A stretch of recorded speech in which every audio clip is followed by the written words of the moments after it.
Welcome back to Starstruck. Ang gabi siyempre ay hindi magiging kumpleto kung wala ang Starstruck Council. Ladies and gentlemen, please welcome a renowned host and respected comedian, artist of different media, Mr. Joey De Leon. Also, famed movie director and admired editor, Direk Joyce Bernal. The head of GMA Artist Center with a keen eye of discovering the freshest faces, Miss Ida Himares.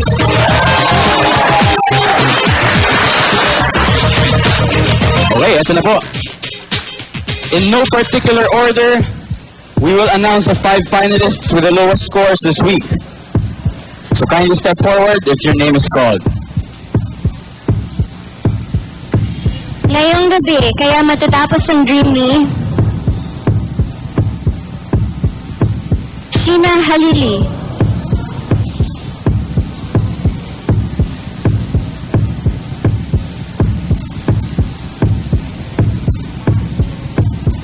Do you believe na may chance ka pa?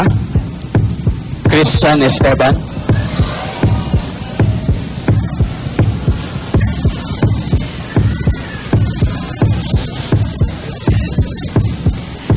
Makakasurvive kaya si Rainer Castillo?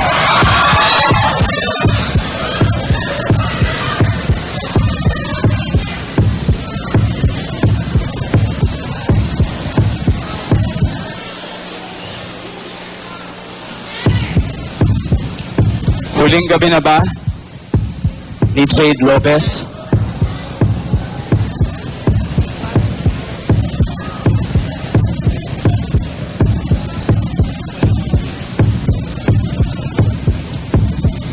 Tuluyan bang magpapaalam si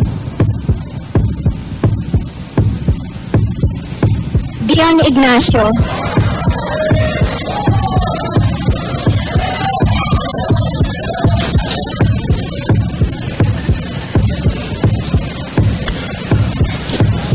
Tatanungin po natin ating Starstruck Council, ano po ba masasabi niyo sa 5 lowest na napili ngayong gabi? Joey? Ladies first. Ako na. Hindi nyo kasalanan na nakatayo kayo dyan. Yan ay kakulangan. Hanapin nyo yung kulang na yun at kung talagang seryoso kayo sa karir nyo, hanapin nyo yung kakulangan na yun. At isang araw, may spotlight na rin kayo dyan, pinapalakaan pa kayo. Yun lang masasabi. Ano lang yan, singing lang yung pero mas marami akong nakitang qualities niyo na magiging artista pa rin kayo at magiging star pa rin kayo. Miss Ida? Actually, this week, parang I've noticed a great change.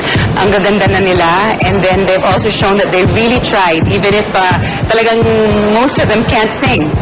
And kung sa category ng singing ang ibabase natin, dapat more than 5 ang nandyan. Siguro mga 2 or 3 lang ang maiiwan dun sa upuan. But anyway, because of the voting, ito ang kinalabasan. Thank you. Thank you. Ding dong. The moment of truth. We shall say goodbye to another finalist. That's right. Mga kaibigan, last week, Anton received 20,000 pesos in cash. And tonight, ang finalist na hindi makakasurvive ay makakatanggap ng 25,000 pesos. Eto na. Starstruck bids goodbye to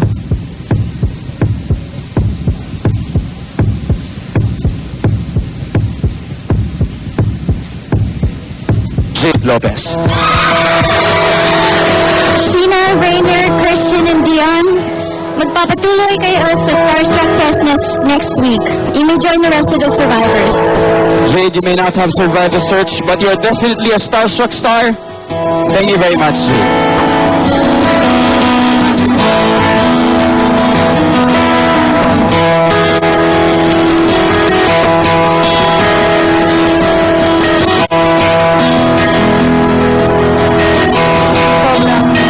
Thank you sa opportunity na binigay niyo sa akin. Siguro, sa Starstruck hanggang dito lang yung kaya ko. Pero kita niyo naman, ginawa ko yung pinaka-best ko, di ba? Hindi ibig sabihin na natanggal ako sa Starstruck. Hindi na din yung pangarap ko maging artista. Kahit anong nangyari, pagpapatuloy ko hanggang sa mag-succeed ako.